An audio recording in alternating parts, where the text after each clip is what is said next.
ญาติพี่น้องเพิ่นนั่งอยู่นี้เนาะแต่ว่าหอดใส่ธรรมะเขาโอ้ยตายแล้วกันมากลับแล้วกันไหนก็วันนี้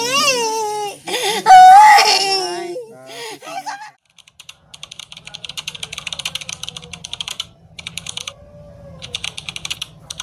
ไปแล้วบ่วันนี้พร้อมแล้วบ่เป็นไดบัดนี้อันขี่รถจักรบ่หรือใหญ่บ่เสร็จไปขี่รู้จักไปเพื่อเห็นลูกก็เอาลูกพ่อเกิดเหตุการณ์ไม่บางทีอันลูกไปน้ำไปกระเดียนะไปกระเดียก็มาเบิ่งก่อนไปเบิ่งก่อนเนาะโอ้เห็นหน้าเห็นตาเนาะเฮาก็มีแต่ว่าสิไปนํกันนั่นแหละพี่น้องเนาะเฮาก็ได้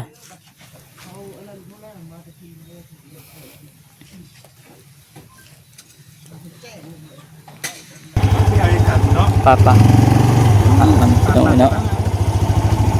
พี่นำมาจอยเนาะมาเบิ่งรถอยู่บ้านบ่ไปเบิ่งน้ำกันเด้อพี่น้องเด้อเนาะทักทายสบายดีสิอีกเนาะพี่น้องเนาะ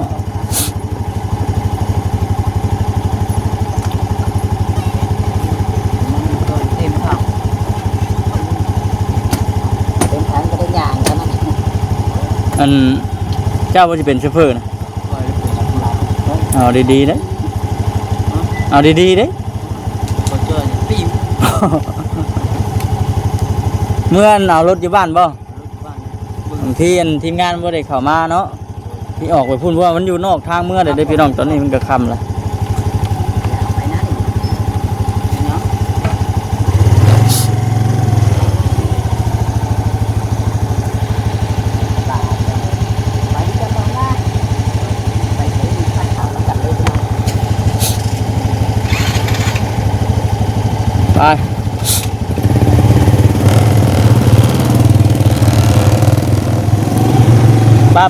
ไปแบบด่วนเลยพี่น้องเนาะสายด่วนต้องตามไปเบิ่งเลยแบบเป็นยังไง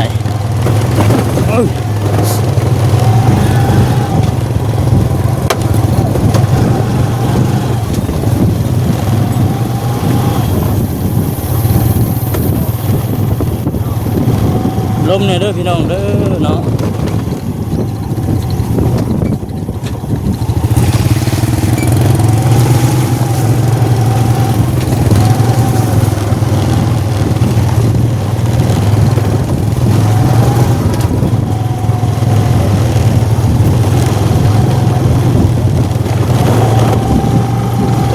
ผ้าดังในกระเป๋านั่นพี่น้องเว้ยอยู่ตอนมานั่นก็พ่อทั้งสร้างแก้วเพิ่นอยู่นี่แหละบ่คำกันทำเพิ่นถามว่ามื้อละบ่ซั่นเมื่อก่อนซั่นของบ่ได้ฮู้ได้พี่น้องว่าญาติพี่น้องทางคำลาเพิ่นเสียสาเหตุก็คืออันทำคำว่าไปในคลิปก่อนนั่นแหละพี่น้องเนาะเพิ่นจมน้ำเป็นโรคประจำตัวเป็นโรคประจำตัวแล้วมันไปน้ำให้น้ำหน้าน้ำก็ได้ลายน้ำให้น้ำหน้าจริงนะพี่น้องเป็นว่าโรคคนนี้มันเกิดที่ใช่แล้วมันจะอุบอยู่มีแต่ว่าเขากับไปเบิ่งน้ำกันจะเป็นได้จังหวะนะพี่น้องเนาะเสียนโจ๊กกล้องไว้ก่อนเด้อพี่น้องเด้อ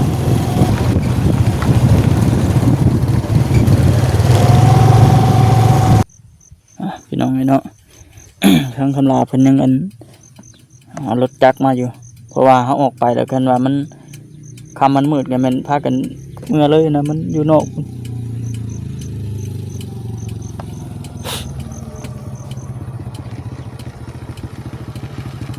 คำลามาเลยเรามาเลยบ่จะคือใต้ตารถ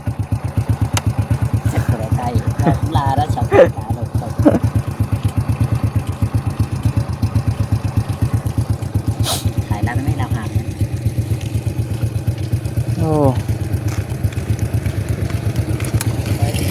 สบายดีไป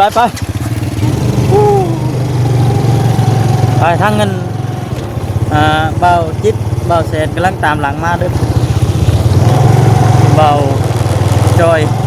เบาค้ำหลากเดินไปก่อนเดินหน้าไปท่าน กันเด็กทำมาแสนจะมาจะได้ยินเสียงกระบอกด้วยพี่น้องด้วยเนาะ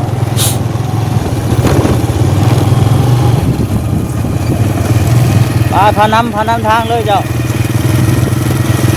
โอ้เป็นสิเนาะ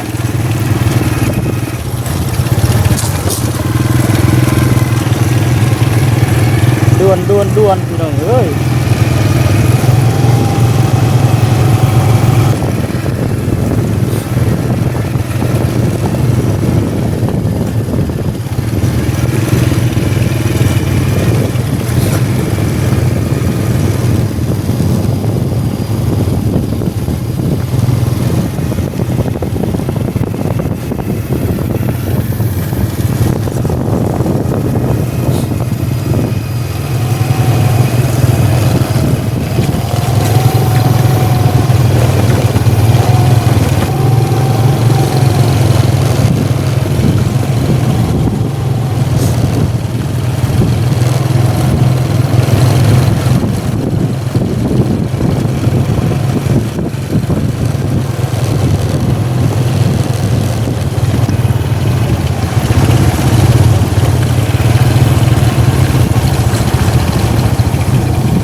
รู้จักแล้วข่อย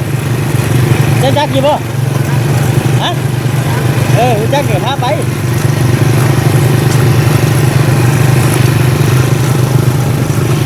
กำลังไปพี่น้องเฮ้ยเนาะ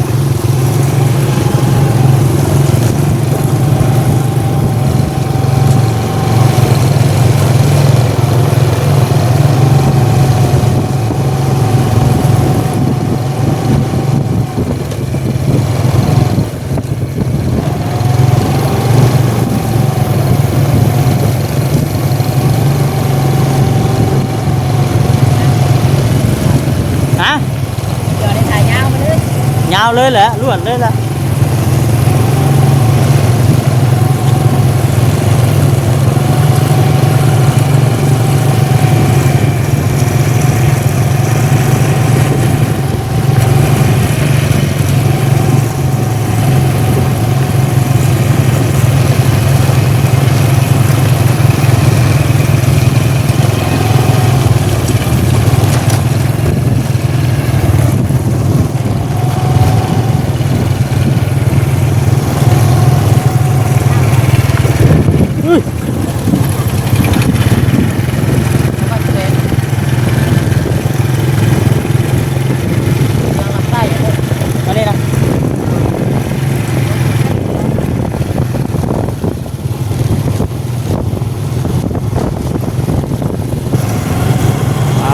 อย่างแล้วพี่น้องขึ้นไป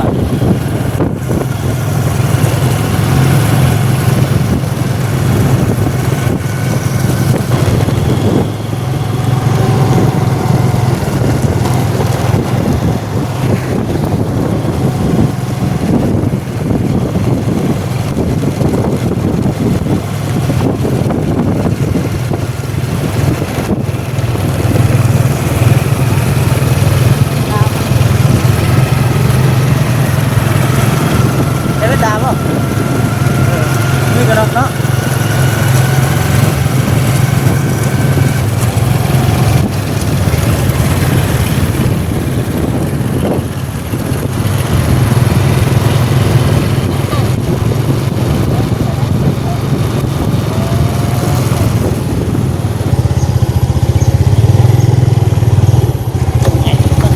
ฮะหอดแล้วพี่น้องเฮ้ยหอดแล้วหอดเรือนั่นกูเรือยังญาติผู้เสียชีวิตบอก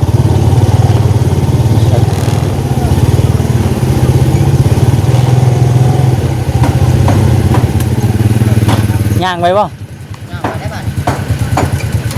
รถจักรเขาดิรถได้ใช่รถจักรเขาไปได้บ่รถจักรนี่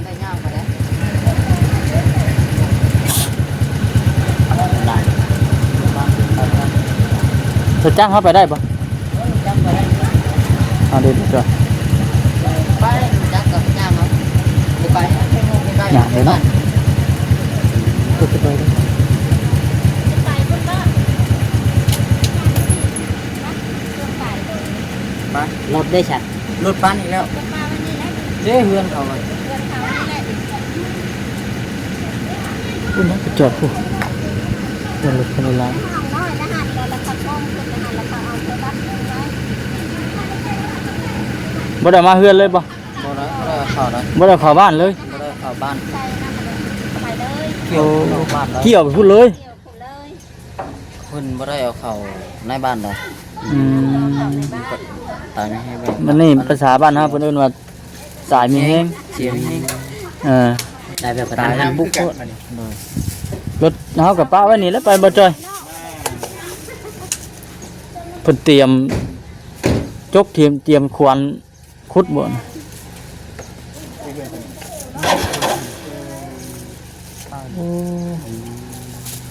เอานั่นไป ฮะ ดูจักกันไปได้อยู่ รถจักรเราไปได้ ไปแหละ ไปเสียเฮาขี่จักรไปเนาะจะขึ้นได้ใด นั่นได้ นี่ครับใส่กล้องเอาไปได้ ฮะ ใส่กล้องเอาไปได้ บ่ เออ เรื่อง เอาสิก็ได้ จับมือเอาขากล้องป้าไว้ อืมโอเคจังนี่ในพี่น้องเลยเนาะเฮือนชานอันผู้ที่เพิ่นเสียชีวิตมีแต่ว่าเฮาก็สิพากันย่างกันพากันย่างไปเพิ่นน่ะ เห็นมันแหละนี่เด็กน้อยเห็นตัวนึงแล้วก็นี่เด็กคนนี้แหละที่เห็นที่กันดึงขึ้นแต่น้ำ ตัวนี้บ่ โดน น้ำบ่ จมน้ำ จะเห็น เพ ดิ ราะว่าอะไรอะไร จะไปใส่ก่อน เ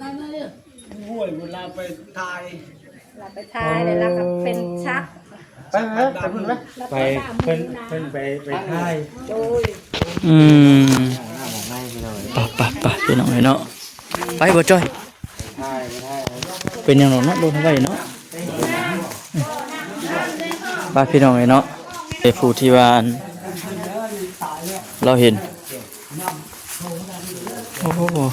อันเล่าน่ะไปว่าขออนุญาตนำพี่น้องไปท่ายไปนั่งแล้วบดว่า เป็นวิน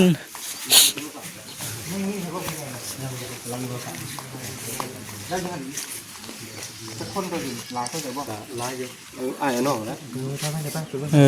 อ ตอนที่ตั้งเพิ่นมาจากคนยังนั่งยังเป็นนำอยู่เพราะว่าดูนี่อยู่ให้อยู่หน้าคือของทุกคนกันนั่นแหละ สบายดีไอ้สบายดีเด้อเป็นจังไดแล้วทางอ้ายมาก่อน เรียบร้อยแล้วมีแต่อันนั้นบ่ทันได้ห่อบ่ทันได้ยังมีแต่เอาผ้าบกไปสิ บ่ได้พาบ้านได้เพิ่นนี่เนาะเพิ่นอันนั้นเบิ่งแล้วบ่เพิ่นพิสูจน์เบิ่งแล้วบ่ ไปนำทางนี่แหละ เพิ่นพิสูจน์เบิ่งแล้วบ่ ยังกันจะทำคุณ ยังมีผู้ใดเลย ยังบ่ได้ต้องอย่างเลยตอนนี้ ยัง นะ ต้องมีจะเอาขึ้นวิทแล้วน้ำบ่ได้หรอก ดูห้วยบ่ดูว่านี่ไง น้ำห้องน้ำน้อยๆนะ ห้องน้อยๆนี่ แน่น ไปเดี๋ยวเพิ่งเจ้าสิไปใช้ ไปซื้อเพื่อร้อยใส่ปลาเข่าเต็มปลาเข่า นี่กำลังแค่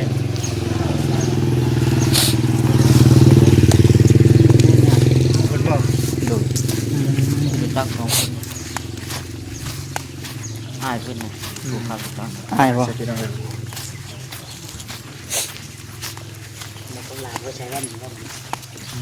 คอยอยากกระตื้น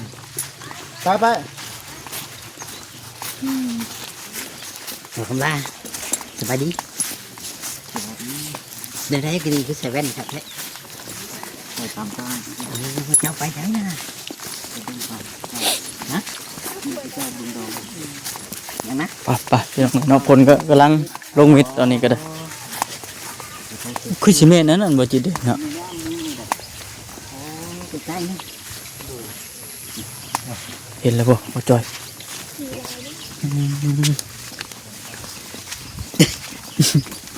เอาไปทับหน้าทับหลัง